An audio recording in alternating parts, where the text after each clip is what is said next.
Claire, 28 years old, a young mechanic, stepped into the old garage on the outskirts of Amarillo, Texas. The place was quiet, afternoon sunlight filtering through the holes in the tin roof, laying a golden coat of dust over the rusted metal. In the corner, a 1969 Camaro sat under cobwebs, the only inheritance her grandfather had left when he passed away 5 years earlier. Claire lifted the hood, remembering the first time he taught her to drive down a red dirt road. As the metal popped open, a strange gap appeared. Her hand froze. Something was hidden inside this car, a secret never told. The 1969 Camaro was the only gift her grandfather had left for Claire. To the neighbors, it was nothing but a scrap pile, but it was a living memory to her. He had been a Vietnam veteran, a quiet man who often sat silently beside the car in the garage. Claire clearly remembered the day he had let her drive for the first time. She was only 16 then, her foot trembling on the gas pedal. He held steady on her shoulder and said simply, "Just go straight." The engine's roar down that red dirt road had etched itself into her memory, becoming the bond that tied them together. As she sat in the torn-up driver's seat, Claire breathed in the smell of old leather, feeling as if he were still beside her. She told herself, fixing this car would help her hold on to him a little longer. When she reached under the seat, her fingers brushed against something small. It was an old military badge, its edge chipped, but the emblem still clear. She clenched it tightly, her chest tightening with emotion. In the days that followed, Claire poured all her time into the garage. Her hands were greasy under the yellow lamp, and she carefully loosened each bolt. Passers-by shook their heads outside. What a waste of time. Claire heard them, but said nothing. To her, every scratch, every clink of a wrench was a way to feel closer to him. One night, while removing the floor panels, her saw blade struck metal that sounded different. Claire stopped, her heart beating faster. She shone her flashlight and saw a small gap that had been welded shut. Her breath quickened as she pried at it with a screwdriver. The screech of tearing metal echoed through the garage, making her shiver. The steel plate popped loose, revealing a hollow space of pure darkness. Claire froze for a few seconds, sweat dampening her hands. She wondered, why would he hide something inside the car? And what could be so important that it had to be sealed away? In that moment, she remembered his eyes the last time he looked at her before he died. Deep and sorrowful, as if he wanted to say something but held back. Claire shivered. Could the secret he left behind be connected to his sudden death 5 years ago? She reached into the darkness, her heart pounding. Claire knew she had just touched the doorway to a story her grandfather had never told. Inside the hollow beneath the floorboards, Claire pulled out a small tin box coated in grease, heavy in her hands. Inside lay an old Sony cassette tape, its paper label yellowed and torn at the edges. She gripped it tightly, feeling like she was holding her grandfather's heart. On a shelf in the garage sat the old tape player he used to keep. Claire slid the cassette in, but all she heard was static before the machine died. She unscrewed the back and reconnected a loose wire, her hands shaking but her eyes burning with determination. After a few rushed minutes, she tried again. Crackling filled the air, and a man spoke, clear and unmistakable. $5 million. The land up north must belong to us. Claire stood still, unable to believe it.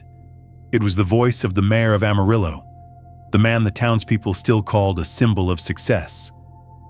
Right after came the raspy voice of a businessman. Cash is ready. No one will dare stop us." The rustle of papers, the sound of money being counted, slammed into Claire's ears. Her hand clutched the seat. But what made her heart clench was the trembling voice at the end. "This land belongs to the people. You can't do this." The voice was faint but familiar. It was her grandfather's. Claire hurriedly grabbed a notebook, scribbling down names and figures. She feared that if the tape broke again, everything would vanish. Each word she wrote made her hands shake harder, sweat dripping from her brow. The recording ended with a harsh, mocking laugh, making Claire's skin crawl. She pulled the tape out, pressed it against her chest, her eyes blurring with tears. A $5 million bribe to seize the shale-rich land in the north. This truth could shake the entire state. She remembered the rumors from back then, families suddenly selling their farms and disappearing. At the time, her grandfather had only stayed silent, shaking his head whenever someone mentioned it. Now Claire understood. He had chosen to keep the secret, but couldn't bring himself to destroy the evidence. A clang echoed through the garage, jolting her. She whipped around, seeing only the door rattling slightly in the night wind. But the feeling of being watched sent a chill racing down her spine. Claire shoved the tape into her jacket pocket, locked the garage tight, then slumped into the driver's seat. The smell of old leather mixed with rust, pulling back the memory of the first time he taught her to drive.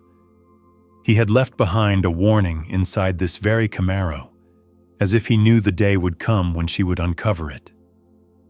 As night deepened, she sat for hours, repeatedly playing the tape, listening to every breath and threat captured on it. Each time her grandfather's voice rose, her heart ached. Claire looked up at the stained garage ceiling. She knew this secret could no longer stay buried, but she also understood that the road ahead would be anything but safe if she went further. In her pocket, the tape weighed heavier than steel. It was like a stone tied to her fate. And, from that moment, Claire knew. She had stepped into the battle her grandfather had once left unfinished. The next day, Claire drove the Camaro to the town library. The place was quiet, the old wooden shelves creaking as she pulled down stacks of files. She searched through newspapers and land records from the 1970s. The pages were yellowed, the print faded, but clear enough for Claire to see a strange pattern of events. In the exact year written on the cassette label, a series of farming families in northern Amarillo disappeared from the property records. Their names were replaced by a newly formed energy company. Within a few months, the entire area was transferred without a newspaper report. Claire felt a chill run down her spine. She pulled out her phone, snapping photos of each file and seal in case anything was lost. Every beep of the camera echoed in the archive room, making her shiver as if someone might hear. While her eyes were glued to the pages, an elderly voice rose behind her.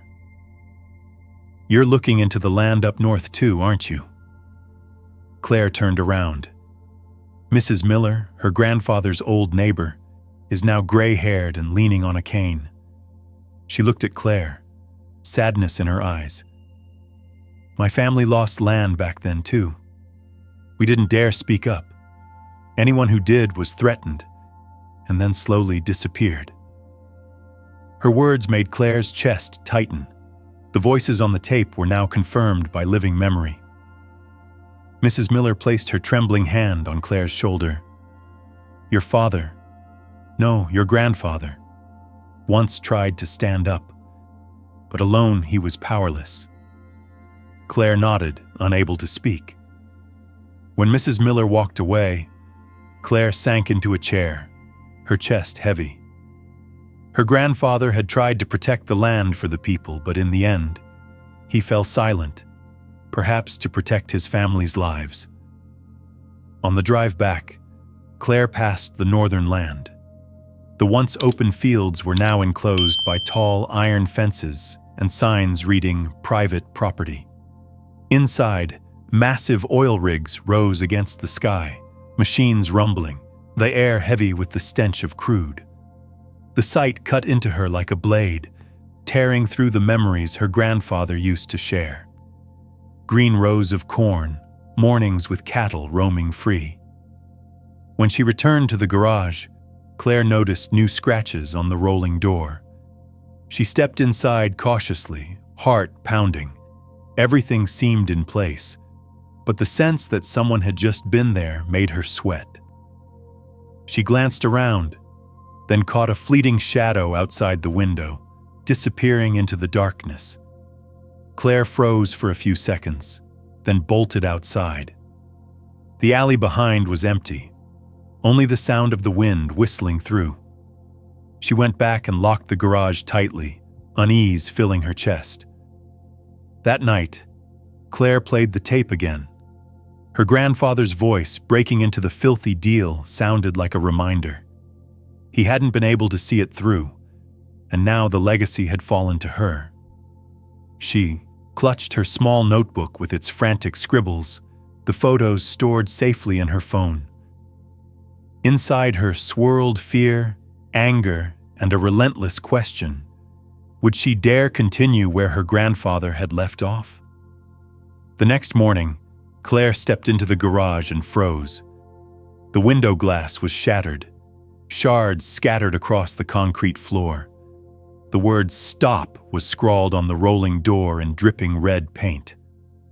The smell of fresh spray lingered, a warning left only hours ago. She rushed to the Camaro, her heart racing. The car was still there, but the old tape player had been torn apart, wires dangling in a mess.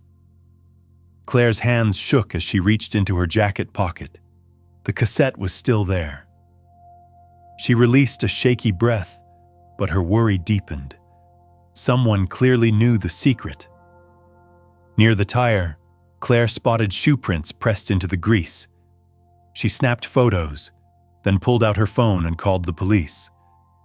A duty officer answered flatly, "Probably just some kids messing around. Without proof of theft, there's not much we can do." Claire hung up, her chest heavy. Even the police didn't want to get involved. She realized she was entirely on her own. That evening, Claire opened her laptop, plugged in the old tape player, and copied the cassette onto a USB drive. She hid the USB in her toolbox, then locked the original cassette in a small safe. At least this way, if something happened, the truth would survive in another form. But even so, fear wrapped tightly around her. Every sound outside made her jump. The streetlight casting shadows through the window stretched into long, warped figures on the wall. Claire sat still, gripping her grandfather's military badge, her breath heavy. When night deepened, she couldn't bear it anymore. She pressed play, headphones on, as if seeking comfort in his voice. His words were faint, struggling to object before being drowned out. She remembered his eyes in his final days, eyes that wanted to speak but never could. Claire looked around the garage and whispered to herself, "I won't walk away like you did. I won't let the truth disappear."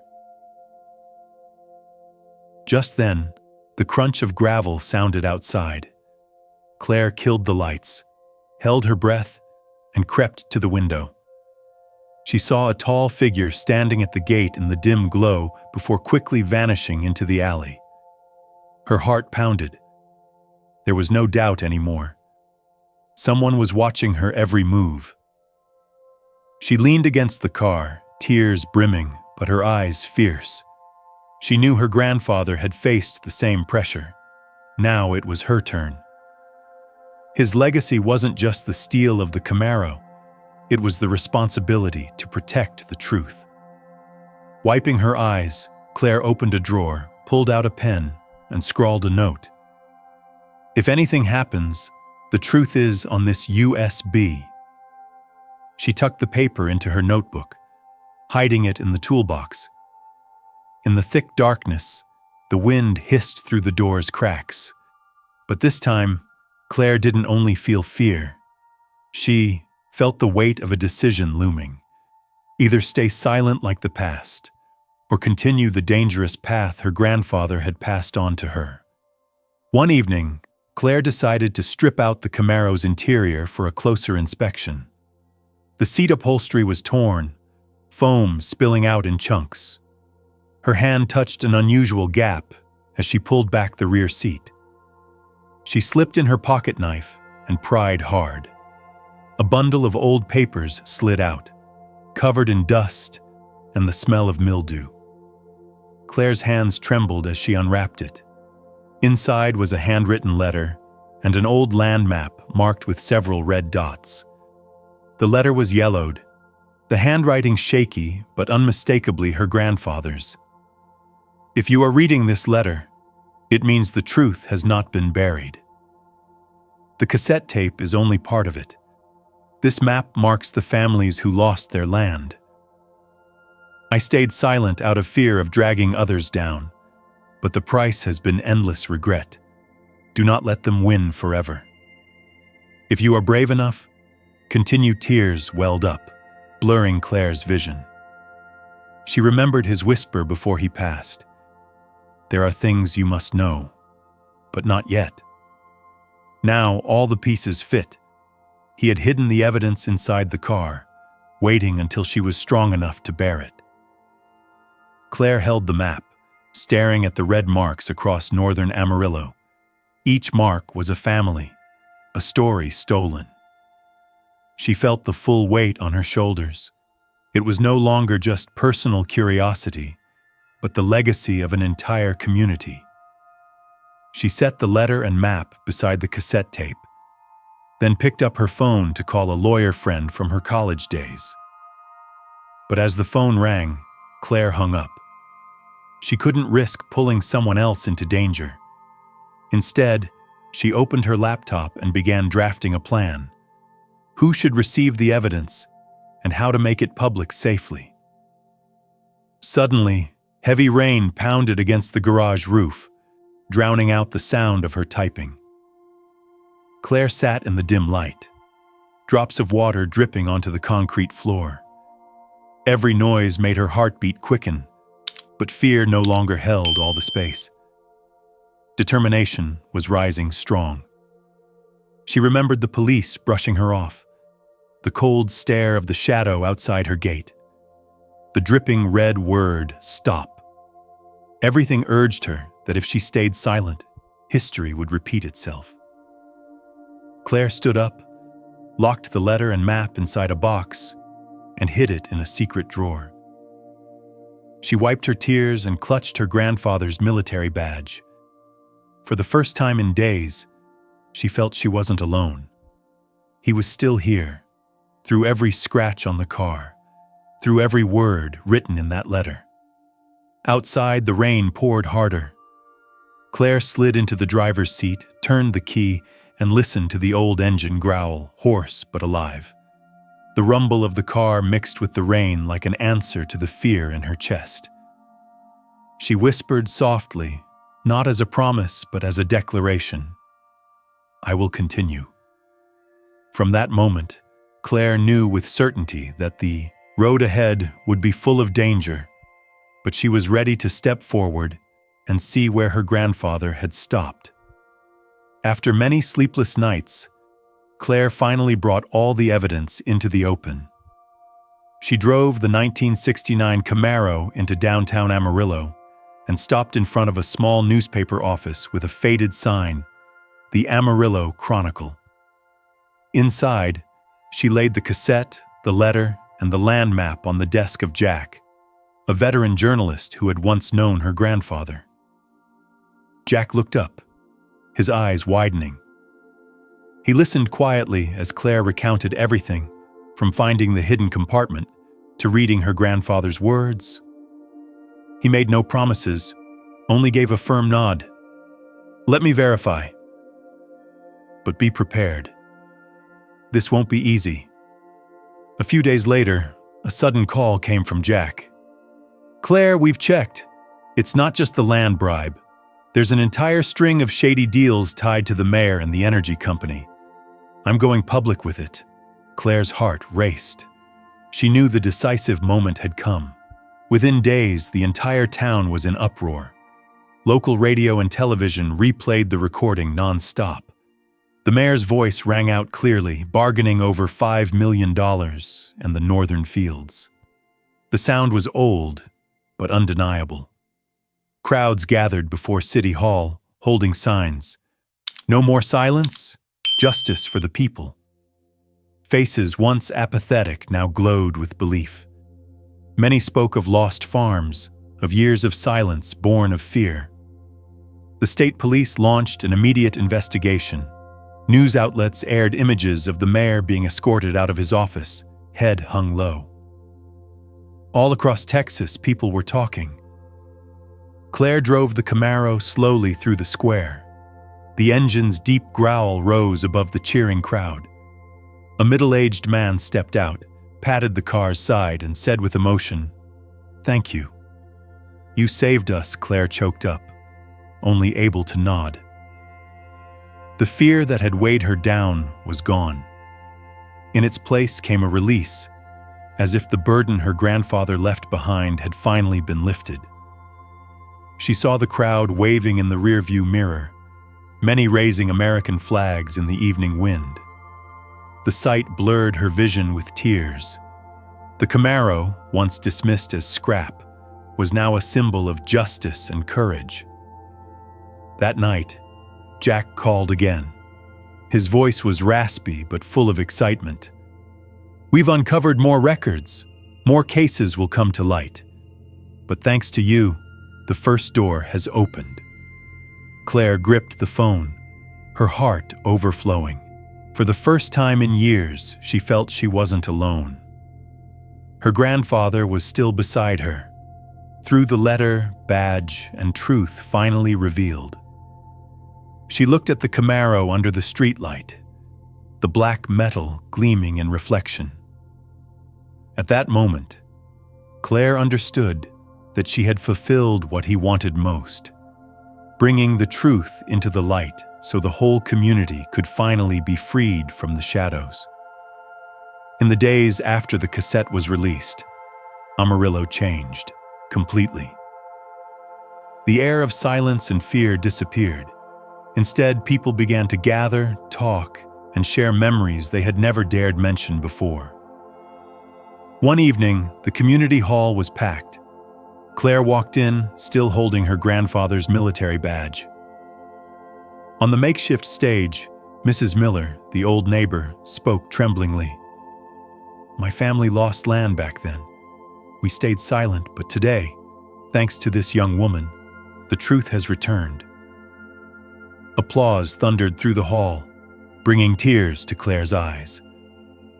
When it was her turn, Claire didn't give a long speech. She stood there, her voice shaky but clear. "I didn't do anything big. I found what my grandfather left behind and chose not to stay silent. I think he wanted us to remember that truth matters more than fear." The room fell silent for a few seconds. Then the applause came again, louder and longer. From that day, Claire began helping others in whatever way she could. Farmers in town brought old trucks and broken tractors to her garage, and she repaired them for free. One poor man said with emotion, "I don't have money, but thanks to you, I can plant this season." Claire smiled, feeling lighter inside. One morning, she drove the Camaro out to the northern fields. The iron fences had been taken down, the warning signs gone. In their place, young farmers were plowing and planting seeds. The smell of fresh earth and the lively sound of laughter made Claire think of the stories her grandfather once told about when the land was still green. She stopped the car, stepped out, and listened as the rumble of tractors echoed, replacing the cold clamor of oil rigs from before. A little boy ran past, staring curiously at the Camaro before asking, "Did this car save the town, ma'am?" His father nodded. "Yes, thanks to it, we learned the truth." Claire gently patted the boy's head, her eyes wet. That evening, the townsfolk gathered around Claire's garage. They brought cakes, coffee, and a few guitars. There were no speeches, only songs, laughter, and candlelight reflecting off the Camaro, now shining bright. Claire sat inside the car, listening to the music, feeling like her grandfather was smiling beside her. Claire understood in the warm glow that justice wasn't just about exposing the guilty, but about healing wounds that had lingered for years. She could see clearly that her grandfather's legacy had become a shared strength for the entire community. As night fell, the Texas wind brushed softly through the trees. But this time it carried no fear, only peace. Claire looked up at the star-filled sky and felt she had finally stepped out of the shadows, carrying the faith of the whole town with her. By the next spring, Amarillo looked entirely different. The small streets were decorated with flags and flowers, cafes were busy again, and laughter echoed across the square. People no longer lowered their heads when the land scandal was mentioned. Instead, they proudly retold how the truth had come to light. In front of the city hall, a new stone monument had been erected. Carved on it were the simple words, "The truth never rusts." Just below stood a small model of the 1969 Camaro, placed with honor. Passers-by stopped and touched the metal symbol, reminding themselves that justice must always be preserved. In the old garage, Claire had restored the real Camaro almost to perfection. Its black paint gleamed, the engine roared strongly, but she left a few scratches on the body, to remember that the past could never be erased. People called the place the House of Truth, and often brought their children to see the cassette, the letter, and the land map displayed in a glass case. One afternoon, Claire decided to take the Camaro on a short drive. The highway stretched out before her, the Texas wind rushing in through the windows. She felt like she was 16 again, gripping the wheel for the first time under her grandfather's guidance. A smile crossed her face, light and free.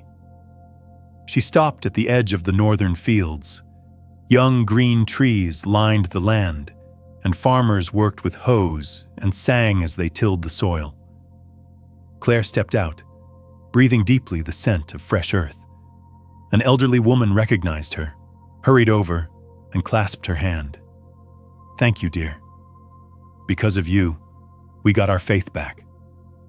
Claire squeezed her hand and nodded. That evening, the town held a candlelight vigil in the square. Hundreds of flames glowed, illuminating every face. As Claire drove the Camaro around, applause erupted everywhere. No words were needed. That moment alone was enough to show the truth had brought them together. After the ceremony, Claire sat alone in the car, gazing at the starry sky. She pulled out her grandfather's letter and read it once more. Each word felt alive. "When the time comes, you must continue." She smiled softly, whispering, "I did it, Grandpa." Claire knew clearly now. The legacy wasn't just the car or the cassette. It was the courage to speak the truth and to spread faith. And that legacy now belonged to the entire town, no longer a burden she carried alone. If you believe that true legacy is truth, courage, and justice, share this story so the flame will never die. If you believe in these values, join us at Humankind Stories. Subscribe, share, so we can keep the flame alive.